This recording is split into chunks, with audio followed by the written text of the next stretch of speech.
Bienvenue sur ma chaîne, je me présente, je m'appelle Camille, je voyage avec ce joli Land Rover Defender qui s'appelle Denver. Depuis 2020, je parcours le monde seul, d'abord en van, puis maintenant, depuis 1 an, avec mon 4x4 âgé de 20 ans. J'ai tout quitté pour vivre mon rêve, découvrir le monde, pour faire des rencontres et vivre dans la nature hors des sentiers battus. Ce que j'aime, c'est l'aventure, le dépassement de moi-même, la rencontre des autres et des paysages. Grâce à mon 4x4 qui m'emmène partout, sur tous les chemins, sable, l'herbe, le caillou et même la plage. Et voici une nouvelle vidéo pour suivre mes aventures. Bonjour et bienvenue dans cette nouvelle vidéo. En panne sur les routes de Tunisie. Il était une fois Camille qui voulait aller à Matmata. Et elle est tombée en panne sur la route. Et moi je pensais que c'était le moteur qui avait chauffé, ou j'ai trouvé un tuyau qui n'était pas branché du radiateur, donc je pensais que c'était ça. Je me dis si c'est ça, ça va. Sauf que c'est pas ça, ça démarre pas. Et moi j'ai repensé à la panne du Maroc où quand ça démarrait pas, il avait débranché les câbles du gazole et regardé si le gazole arrivait dans le moteur. Et là, ça ne marche pas. Donc je pense que c'est encore la pompe à gazole qui est morte. Et je pense pas que c'est l'électricité, je sais pas pourquoi je le sens pas. Je sens que ça va être la grosse pièce à changer qui va encore me coûter pas un bras, mais 2 bras. Après juste, il y a une journée j'ai changé l'embrayage, les pneus, faire la vidange. Et maintenant la pompe à gazole. Je suis au bout de ma vie. Je n'ai rien cul. Voiture. Voiture vieille, voiture problème. Vieille voiture. C'est relou. Franchement, ça m'a saoulé. En plus, on est vraiment au milieu de nulle part, regarde. Rien. Il y a 3 personnes, que les voitures qui passent. C'est assez stressant pour moi d'avoir un problème de voiture. J'ai toujours peur que c'est grave et que je peux plus rouler avec ma voiture et que je dois dépenser beaucoup d'argent pour tout réparer. C'est ma maison, c'est stressant.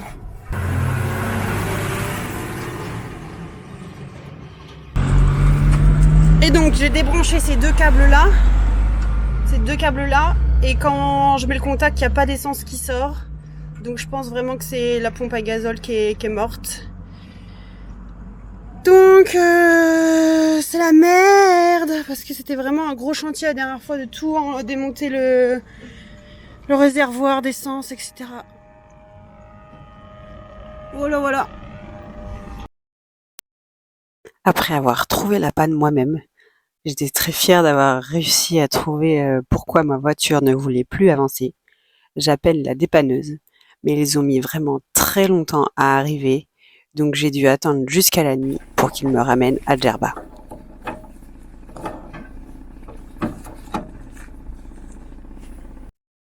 On croche ma voiture sur la dépanneuse pour la faire monter sur le camion et c'est parti pour un retour à Djerba en dépanneuse. Ça m'enchante pas trop, mais bon, la vie n'est pas toujours un long fleuve tranquille. Le treuillage se passe bien, il est vraiment très tard, mais on a encore 1 heure de route pour rejoindre Djerba. Et ce remorquage m'aura coûté environ 70 €. Donc bon, c'est un mal pour un bien parce que c'est au moins 1 heure de Djerba. Donc voilà, c'est la vie. On attache bien mon 4x4, les roues, on les sangle comme il faut pour pouvoir rouler tranquillement sans encombre. Je descends de la remorque et c'est parti pour faire la route jusqu'à Djerba. Problème. Ma voiture est morte. Je peux plus rouler. Ma voiture. Pas contente. Retour au garage. À la case départ. Allez, yallah. Me voilà de retour à Djerba, ce n'était clairement pas prévu. Ce fut une longue journée en émotion pour moi. D'abord la joie de retrouver ma voiture, puis la tristesse de me dire qu'elle est en panne et que je dois encore faire des frais dessus. Mais bon, demain est un autre jour. Je range ma voiture bien en sécurité dans le garage et on verra ça demain. Alors voilà, ce matin il est 9h, je suis au garage parce que hier soir j'ai dû me faire remorquer à cause de la pompe à gazole. Moi j'ai trouvé la panne parce que ça m'était déjà arrivé au Maroc. Du coup je savais comment faire pour détecter cette panne. Et du coup c'est la même chose qu'au Maroc. Ils avaient mis un truc d'occasion parce qu'ils trouvaient pas la bonne pompe. Et là du coup la pompe elle est retombée en panne. C'est un peu la galère, mais je crois qu'ils vont réparer. Il faut qu'ils démontent tout le réservoir. Parce qu'évidemment ma pompe elle est dans le réservoir, sinon ce serait trop simple. Donc c'est un peu la galère, mais c'est la vie. Je suis quand même contente d'être à Djerba et qu'il y ait les pièces et que voilà, c'est assez facile. Donc, je suis pas toute seule, les gens ils m'aident, donc c'est le principal. Après avoir changé l'embrayage, fait la vidange, changé les pneus, et voilà la pompe à gazole qui me lâche. Donc c'est parti pour de la mécanique pure et tout démonter pour essayer de réparer et que ma voiture puisse enfin rouler. Donc c'est parti, je mets ma cote, encore et toujours. Je vais devenir un vrai garagiste, un vrai mécano, et c'est parti pour une journée démontage du réservoir. Ça coule. Fais ça.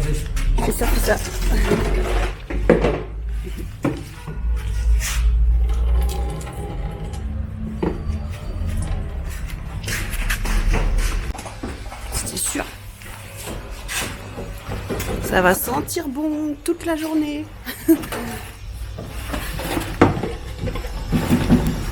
Et bien sûr, c'est toujours comme ça, quand on doit démonter le réservoir, j'ai le plein. Donc il faut vider tout mon réservoir et ils essayent de siphonner avec la bouche, mais ça ne fonctionne pas et le goût est vraiment très désagréable. Plus facile comme ça. C'est bon, ouais. La bouche, oh, c'est dégueulasse. Moi j'ai déjà fait comme ça. Dégueulasse. Oh, ouais, horrible. Le goût, comme de l'huile comme ça. L'essence, ça va. Ouais, gazole, c'est... Et déjà 2 bidons remplis. Donc voilà, la première mission est accomplie. Vider le réservoir de mon diesel. On va pouvoir ensuite démonter le réservoir. 3 bidons. Parce que bien sûr j'avais le plein. Presque. Allez, c'est parti pour le vrai chantier. Ils sortent l'artillerie lourde pour dévisser tous mes boulons. Et on va enlever le réservoir de ma voiture. Et c'est pas si simple que ça parce qu'il y a beaucoup de bouts de ferraille, de tuyaux à enlever, de vis. C'est assez sale avec tout le sable que je viens de faire de la plage et du désert. C'est difficile d'accès. Hein. Ça dégage. Waouh. Waouh. Le désert et le sable du désert. C'est crade. Une fois tout déconnecté, on a enfin le réservoir sous la main, sauf qu'il est hyper sale, donc on lui passe un petit coup de soufflette pour enlever toute la poussière pour éviter que ça tombe dans le réservoir. Et on enlève enfin la pompe à gazole défaillante pour la réparer. Réservoir par terre, pompe sur l'établi. On examine l'objet du délit. Elle est enfin sortie de son carcan du réservoir. Du coup, on essaye de bien la démonter pour voir ce qui cloche. Et voilà. Le problème, c'est elle, c'est la pompe. C'est pas électrique, donc c'est vraiment la pompe qui entraîne le gazole jusqu'au réservoir qui est HS. Propre? Pas propre? Non. Non. Il y a plein de... Mais pas les morceaux.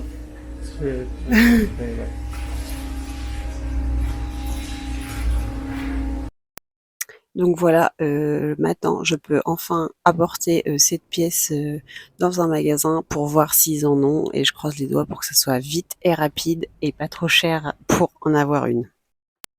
Donc une fois l'objet du délit apporté au magasin de pièces détachées, ils font des recherches pour voir s'ils en ont en stock et ils en ont pas.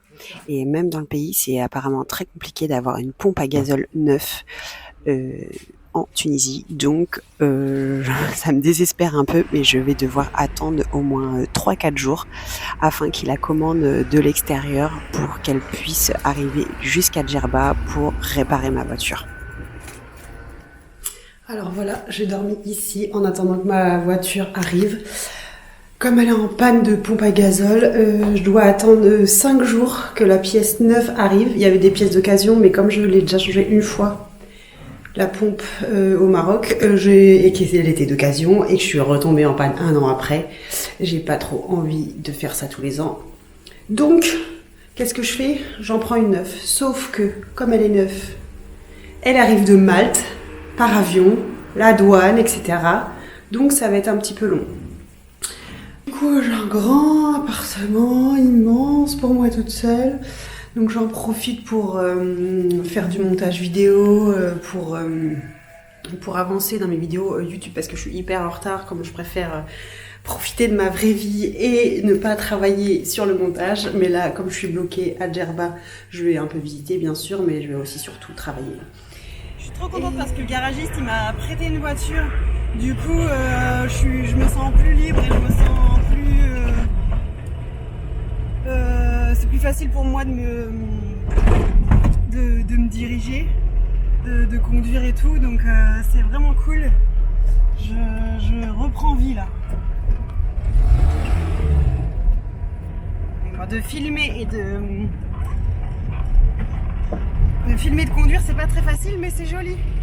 Il y a la mer juste là. Je reprends plaisir de conduire. Donc le garagiste trop sympa, il me prête une voiture pour que je sois un peu plus libre en attendant que ma pièce arrive. Donc tu vois, je suis contente. Je vais dans une ville un peu plus loin, manger, visiter. Je suis toujours trop contente parce que c'est stylé, je découvre plein de trucs. Et là, je vais repartir. Et qu'est-ce qui m'arrive ? Voilà, je suis en panne avec la vieille Renault 5. Ah là là, ça me fatigue. Et en fait, le carburateur fuit. Ici, il y a une fuite d'essence quand j'allume et du coup, ça ne veut pas démarrer. Donc, c'est la merde. J'ai appelé le mécano qui m'a prêté la voiture et normalement, il arrive. Voilà, j'étais tellement contente de reprendre la route, mais le dessin me dit que non, c'est plus pour moi de conduire quoi. Dès que je reprends une voiture, ça tombe en panne. Je crois que je porte la poisse, clairement. Bon, je vais avoir le temps de vous faire voir l'intérieur du véhicule. Donc en fait, quand on roule, tout ça ne fonctionne pas. Donc on voit pas on voit pas le kilométrage, on voit pas du tout la jauge d'essence et on voit juste la température du moteur. Il n'y a que ça qu'on voit quoi. Donc c'est hyper vétuste et tout ça. J'étais trop contente de rouler avec. Je me suis fait une petite vingtaine de kilomètres. Je me suis dit allez go, je vais visiter un autre endroit. Et bim balaboum, en panne.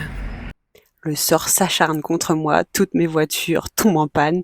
Donc j'attends le mécanicien qu'il m'a dit qu'il arrivait assez rapidement, mais bon, c'est tunisien, donc voilà. Quelques heures, j'ai attendu que la nuit tombe pour qu'ils arrivent, mais ils ont enfin réussi à la redémarrer. Victoire! On a réussi! Waouh, ça fume, hein?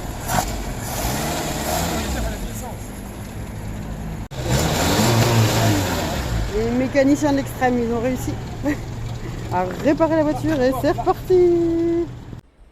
Alors voilà, là je marche en direction du garage parce que la pièce devait arriver mercredi et on est vendredi, c'est toujours pas arrivé.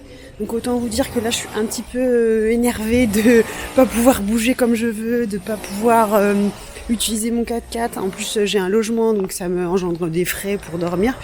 Donc c'est un peu saoulant qu'on te dise que la pièce arrive mercredi, au maximum mercredi, et on est vendredi et c'est toujours pas arrivé.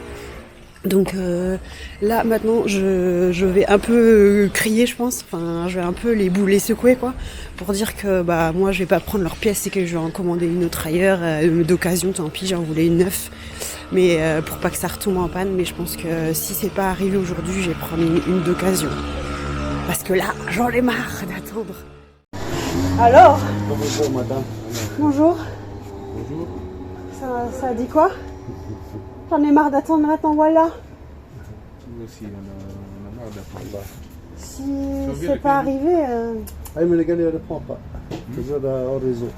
Toujours au réseau. si c'est pas arrivé là, moi je vais devoir partir rapidement maintenant.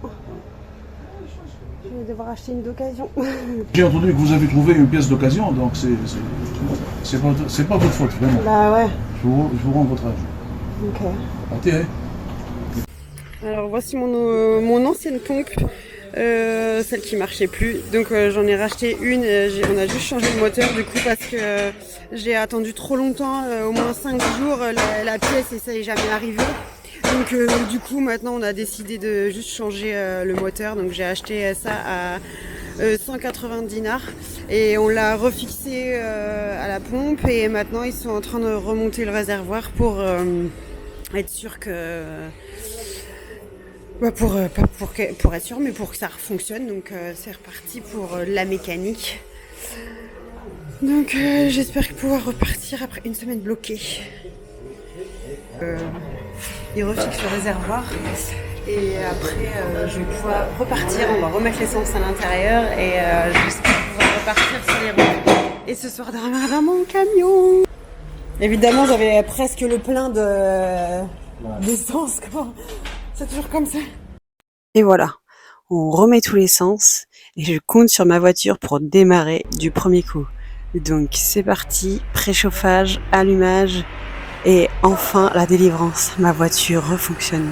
Je vais pouvoir retourner sur les routes de Tunisie sans prochaine panne, je l'espère. Donc voilà, je vous montre quelques images de tout ce que j'ai visité à Djerba. Il y a quelques petits monuments vraiment à visiter. C'est très intéressant de voir l'architecture et l'histoire de la ville. La mer, il y a du vent. Mais donc voilà, ça c'est je vous disais, le théâtre où il y a eu Macron, où il y a des concerts, etc. Donc le port, il est là. C'est assez vivant, il y a des cafés, il y a beaucoup de restaurants, je pense, pour manger du poisson. Et par ici, c'est quoi la vue? Djerba. Mais je suis bien, je suis hors saison, donc c'est calme. Pas trop de monde. Bon, il fait pas tous les jours grand soleil, il y a du vent. Mais je trouve ça mieux sans personne. Hein. Waouh, là c'est vraiment beau. Ici c'est vraiment beau là avec les deux bâtiments blancs. Et en fait les constructions typiques de Djerba, c'est avec des toits ronds comme ça. Il y a des maisons, j'essaierai de faire une vidéo, j'en ai vu dans Djerba. Ils ont vraiment typique, les maisons ils sont rondes comme ça et ils disent que grâce au rond, l'air est conservé en fait et circule mieux. Ça reste, la chaleur elle reste pas en haut et monte et comme c'est incurvé, ça redescend. Donc ça fait un flux d'air et du coup l'hiver pas trop besoin de chauffage et l'été ça reste frais comme c'est en pierre et en terre crue. Alors voici une maison typique djerbienne. Donc elle a un toit triangulaire et à la fois avec plein de bosses comme ça. Apparemment c'est très typique d'ici. Bon maintenant ils font des constructions comme ça, en béton, en briques et béton. Mais les vraies constructions djerbiennes, c'était ce type de maison-là.